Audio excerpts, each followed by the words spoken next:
नमस्कार सर्वांना. श्री स्वामी समर्थ. तर आज रमा एकादशी आहे, आश्विन कृष्ण पक्ष. कथा सुरू करण्यापूर्वी थोडं प्रभूचं नामस्मरण करूया. ओम नमो भगवते वासुदेवाय. ओम नमो भगवते वासुदेवाय. ओम नमो भगवते वासुदेवाय. आता एक श्रीमनाचा श्लोक घेऊया. मना सांग पा रावणा काय झाले, अकस्मात ते राज्य सर्वे बुडाले.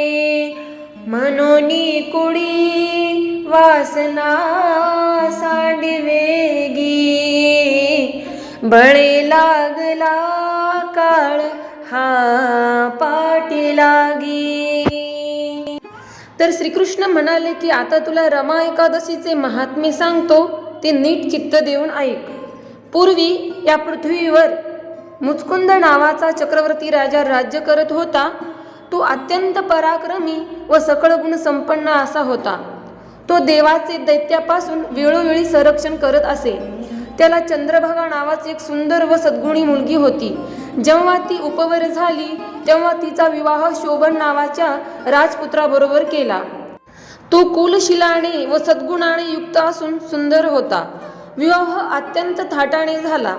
या कार्यात स्वर्गाधिपती इंद्र मुचकुंदाच्या बाजूने कारभारी होता. दान धर्माचा पूर लोटला होता. विवाह झाल्यानंतर दिवाळी सणानिमित्त शोभन सासऱ्याच्या घरी आला होता. पुढे बरेच दिवस मुचकुंदाने त्याला ठेवून घेतले होते. कार्तिक कृष्ण पक्षात दशमीच्या दिवशी नगरात नेहमीप्रमाणे मुचकुंदाने सेवकाकडून उद्या एक रमा एकादशी आहे, तरी कुणीही अन्न सेवन करू नये अशी दवंडी पेटवली. मुचकुंदाची प्रजा धार्मिक होती, पण मनुष्याच्या मनाचा ओढा विषयाकडे असल्यामुळे तो सर्वांना सत्कर्म करण्याकरिता अगोदर सावध करीत असे. दुसरी दिवशी एकादशीच्या दिवशी नगरातील सर्व लोक स्नानादी नित्यकर्म करून व अन्न उदक वर्ज्य करून विष्णू मंदिरात प्रेमाने हरिनामस्मरण करीत व भक्तिभावाने हरिकथा ऐकत बसले. पण मुचकुंदाचा जावई शोभन आपल्या बायकोच्या महलात तिच्याशी गुजगोष्टी करत बसला. 2 प्रहरानंतर त्याला अत्यंत भूक लागून तो तिला म्हणाला की, लाडको, राजाच्या कालच्या दवंडीप्रमाणे आतापर्यंत मी उपवास करण्यात प्रयत्न केला आहे, पण आता मला हा उपवास सहन होईना. मला अत्यंत भूक लागली आहे. भुकेने माझा प्राण अत्यंत व्याकुळ होऊ लागला आहे, तरी मला काहीतरी खाण्याला दे. शोभनाचे ते भाषण ऐकल्यानंतर ती त्याची प्रार्थना करून म्हणाली की, महाराज, आज रमा एकादशी आहे. आज जर अन्न सेवन केले तर महत् पाप लागेल. या नगरात आज कोणीही लहान थोर सुद्धा, इतकेच नव्हे तर पशुपक्षी सुद्धा अन्न सेवन करत नाहीत. तरी कृपा करून आज आपण उपोषण करावे. तिचे ते भाषण ऐकून त्याने लोकलज्जेस्तव व तिच्याकरिता उपवास करण्याचे ठरवले. कसा बसा दिवस निभावून नेला, पण रात्री मात्र त्याच्याने दम धरवेना. त्याचा जीव कासावीस होऊ लागला व अखेर द्वादशीच्या दिवशी सूर्योदयी त्याचा प्राण निघून गेला. शोभनची प्राणज्योती त्याच्या देहातून निघून गेल्यावर चंद्रभागा त्याच्या प्रेताजवळ बसून अत्यंत शोक करू लागली. क्षणार्धात ही दुःखदायक बातमी सर्व लोकांना समजली. तेव्हा ते सर्व तेथे जमले. प्रत्येकाच्या नेत्रातून दुःखाश्रू वाहू लागले. चेहरे उदास झाले. त्यातून चंद्रभागेचा विलाप ऐकून सर्वांचे अंतःकरणे विदीर्ण झाली. ती आक्रोश करून रडत असे, ऊर बडवून घेत असे आणि हंबरडा फोडून म्हणाली की, प्राणनाथ, उठा, तुम्हाला भूक लागली आहे ना? किती वेळ झोप घेणार? काल मी तुम्हाला खाण्याला अन्न दिले नाही म्हणून मजवर रागवलात काय? महाराज, मी तुमची दासी, मज गरीबावर रागावू नका. उठा, मजसी बोला, मी स्वयंपाक करते. माझ्या जीवतेश्वरा, एकदा तरी माझ्याकडे कृपादृष्टीने पहा ओ देवा. मी अनाथ झाले. मजवर हे दुःखाचे आकाश कोसळले. अशा प्रकारे विलाप करत ती जमिनीवर आपले कपाळ बडवून घेत असे. तेव्हा तत्वज्ञानी लोक तिच्याजवळ येऊन तिला म्हणाले की, हे महाभागे, तू कोणाकरिता शोक करतेस?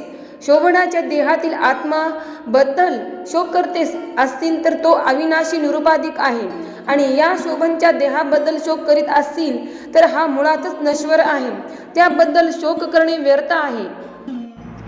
समुद्रात लाटेमुळे एके ठिकाणी जमणारी काष्टे जशी लाटेमुळेच पुन्हा चौकडे विखरतात, तसेच या संसारात दैवगतीमुळे आई बाप बहीण भाऊ नवरा बायको या सदराखाली एके ठिकाणी जमणारे आत्मे दैवगतीमुळे पुन्हा दूर होतात.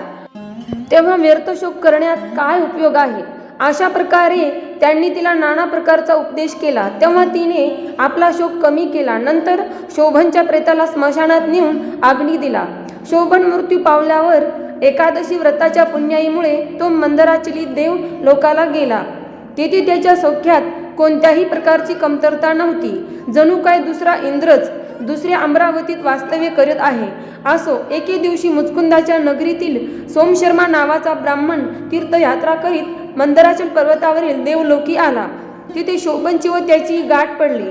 तेव्हा शोभनने त्याला आपल्या आप्त इष्टांचे व पत्नीचे कुशल विचारले. तेव्हा त्या ब्राह्मणाने सर्वांचे कुशल सांगितले आणि वर त्याला, तुला हे ऐश्वर्य कोणत्या उपायाने मिळाले असे विचारले.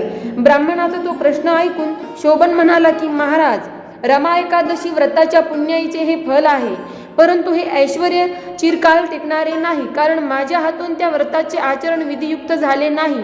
तर आता तुम्ही माझ्या प्रिय पत्नी चंद्रभागा हिला माझा वृत्तांत कळवा, म्हणजे ती माझे हे ऐश्वर्य चिरकाल टिकण्याकरिता काहीतरी उपाय करील. ते ऐकून तो ब्राह्मण तिथून निघाला व मुचकुंदाच्या नगरीतील येऊन चंद्रभागेला भेटला आणि आतापर्यंत मंदराचल पर्वतावरील देवलोकातील पाहिलेला व शोभनच्या तोंडून ऐकलेला सर्व प्रकार त्याने तिला सांगितला.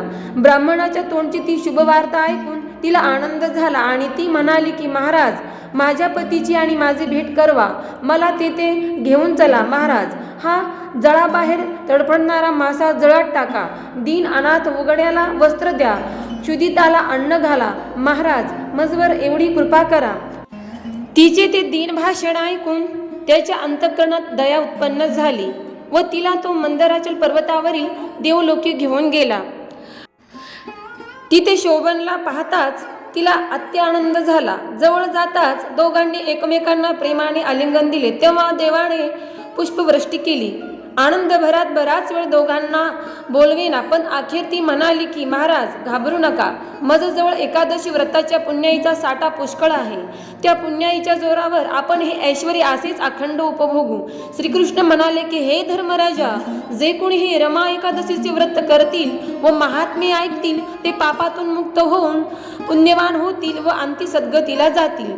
तर आश्विन कृष्ण पक्षातील एकादशीला रमा एकादशी म्हणतात. तर रमा एकादशीची कथा इथे समाप्त झालेली आहे. धन्यवाद. श्री स्वामी समर्थ.